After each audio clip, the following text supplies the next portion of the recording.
Anyway, when I couldn't pinpoint the exact location of my humble summer cottage in the Hamptons, Freedom Fighters is a third-person shooter that was developed by IO Interactive, published by EA, and released on the PS2, Xbox and Gamecube in September of 2003. The title was received quite well across the board. Reviews ranged from 7 to 9 out of 10, and over time it has become a bit of a cult classic for some. So, what is it? Well, Freedom Fighters is a game that I wish I had played back in 2003 and not for the first time in 2018.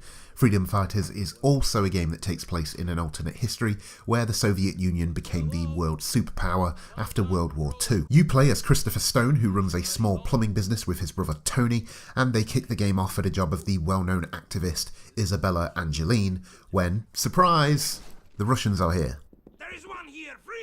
They invade New York and are looking for anyone who will speak out against them. Tony is taken hostage, while Chris manages to escape, and through helping others on the street, he winds up as part of a resistance that lives in the New York sewer system. Over time, as you'd expect, Chris becomes quite an important figure in the resistance, and although he begins the game carrying out general tasks of sabotage of enemy supplies, it's not long before he makes a name for himself and is bringing in new recruits and leading the charge. There isn't tons of story and dialogue to flesh all of this out, but there is just enough to give you context of the situation and push the story along. In addition to this, there is also some delightful propaganda news videos from the Russian media that show up anytime you take back or blow up one of the major sites.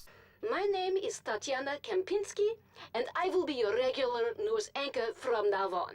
Now, if we're talking gameplay, the structure is actually quite unique, and not only for a game in 2003. The missions are broken up into different areas that the Resistance needs to take control of, such as the post office, police station, or the harbour. You have a base of operations underground, and you use the sewer system to enter into each of the missions, which are all sort of like mini open worlds to fight in and explore. The unique part of all of this is that because there are manholes leading to the sewer pretty much everywhere, they are used as checkpoints, allowing you to pull back to your home base at any time. So you can pull out of a mission halfway through, play another mission, and then return to the halfway point of the previous mission. I discovered this early on as I made it partway through an area in which I found out that I needed some C4 to progress. Initially I was disheartened and decided to jump into another mission in which I came across a giant pile of C4.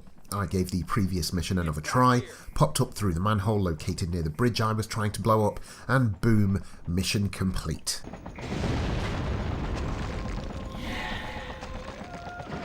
Missions are unlocked in chunks of 2s and 3s, and it's really interesting to see how all of them connect with each other, and it's great that your progress in one area isn't wasted if you hit a dead end. In terms of how it feels to play, I have some gripes, but nothing that drastically sucks the fun out of it. Freedom Fighters is kind of clunky, and its control system is a little unorthodox, but the third-person genre in 2003 hadn't been normalised yet, so that's to be expected. Fortunately, the auto-aim is very generous, so you only need to aim in an enemy's general direction to take them down, which is especially useful in some of the more crowded firefights. I feel like anyone who plays this game for the first time today should be warned that there will be a bit of a learning curve with the controls and the weight and sensitivity of the aiming and movement. This is not a game that feels very precise, and it doesn't have a cover system to help you shield yourself from danger, but as long as you take a bit of caution, you should be fine. Each mission requires you to fight your way through an area to reach an important building that you need to take back from the hands of the Soviet Union.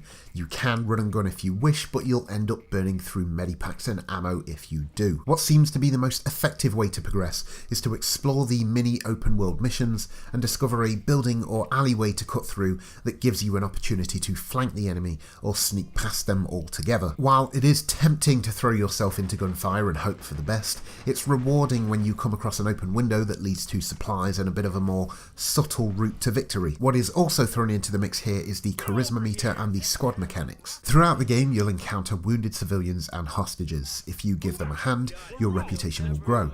Build it up enough and you can recruit resistant members to follow you into battle. You can give out basic commands such as attack and regroup, and although it's not that deep of a system, not only is it cool to see your following grow to as many as 12 soldiers trailing behind you, they are pretty effective, so it's satisfying to enter some situations with the confidence that someone has your back. Another area in which Freedom Fighters impressed me was its visuals, as there is a surprising amount of detail to the world. The mission areas are obviously contained, but they feel larger than they are due to the sharpness of the environments. The New York streets look great, even if slightly empty. Indoor spaces are well presented with a good amount of character to their design, and character models do have a cartoonish feel to them, but the game manages to pull it off as the style is replicated throughout the game. Overall, what you have here is a game that isn't mind-blowing in terms of visuals, but looks polished with no muddy textures or areas of its presentation that feel bland or generic. On top of this is the sound design.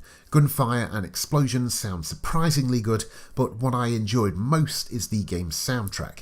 The best way to describe it would be to say it's cool action movie mixed in with somber tones to hit home how terrible all of this is, but it works really well in the game's favour. Also, there's some Russian choir theme that plays out when completing a specific goal, which is oddly enjoyable.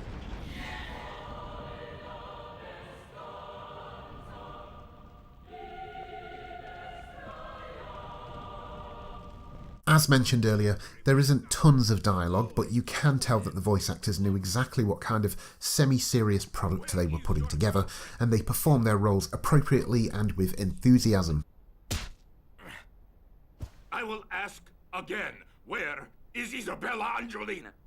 I'd love to talk more about this game, but I prefer to keep my videos short and sweet, so I'll sum all of this up for you. Freedom Fighters is a solid third-person shooter with some fun mechanics that encourages players to think about their approach to combat situations. It offers a decent amount of challenge with a unique mission structure and a world that is worth exploration. The movement could be better, the camera could be better, and the aiming could be better, but despite these flaws, this game has aged better than most from the same era, and you shouldn't let its learning curve stop you from experiencing a great game.